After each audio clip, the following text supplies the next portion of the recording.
गरीबी गरीबी की इंतहा कुछ ऐसी कि एक पिता अपने चौथी क्लास में पढ़ने वाले छोटे से बच्चे की पढ़ाई छुड़वाने को मजबूर थे। लेकिन बच्चे का हौसला इतना बुलंद था, पढ़ने की जिद या कहे कि भूख इतनी ज्यादा थी कि उस बच्चे ने अपनी पढ़ाई के लिए छोटी सी उम्र में होटलों में वेटर का काम किया। और उसी बच्चे ने एक दिन ऐसा इतिहास रचा कि दुनिया के लिए मिसाल बन गया।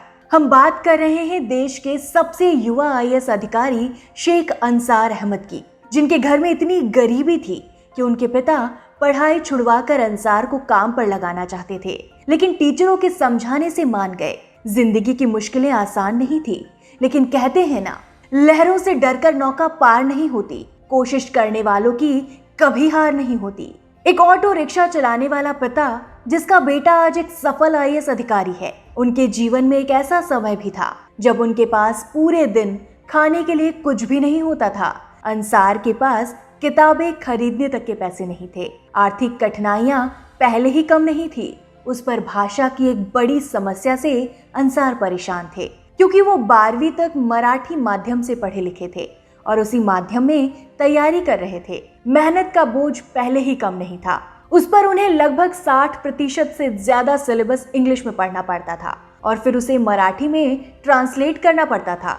तमाम मुश्किलों के बीच ये उनके लिए एक बहुत बड़ी मुश्किल थी, लेकिन अंसार का मानना था हर समस्या का समाधान जरूर होता है और इसी सोच को अपने अंदर हमेशा उन्होंने जिंदा रखा। महाराष्ट्र के एक छोटे से गांव से निकलकर बेहद विपरीत आर्थिक हालातों के बीच लगातार संघर्ष करते हुए अंसार ने अपना रास्ता बनाया। अंसार ने न सिर्फ सफलता हासिल की, बल्कि एक नया कीर्तिमान स्थापित कर सबको चौंका दिया। कीर्तिमान सबसे युवा आईएएस अधिकारी होने का।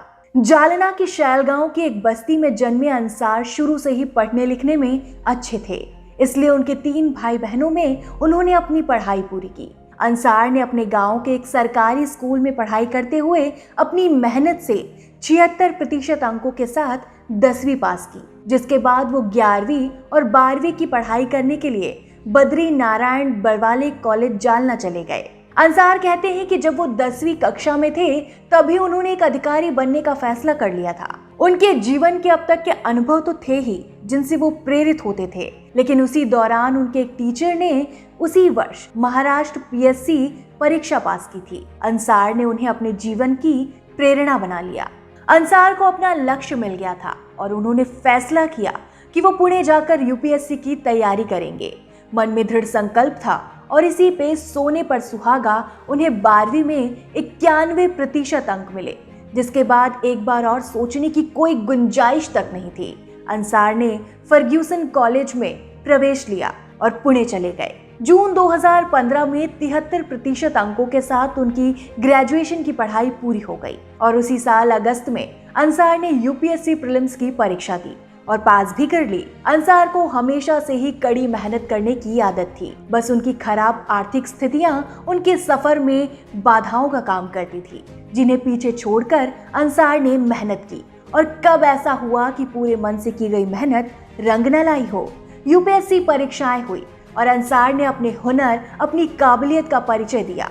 यूपीएससी जैसी कठिन परीक्षा में अंसार पास हो गए, वो भी पहले ही प्रयास में। अंसार कहते हैं कि उन्होंने अपने पहले ही प्रयास में इस परीक्षा को क्लियर कर लिया था, इसलिए उन्हें इस परीक्षा में विफलता का सामना नहीं करना पड़ा। लेकिन इस सफर में कुछ असफलताएं जरूर मिली थी, जिनका उन्होंने मुस्कुराते हुए सामना किया, वो भी स्वयं को खुद प्रेरित करते हुए।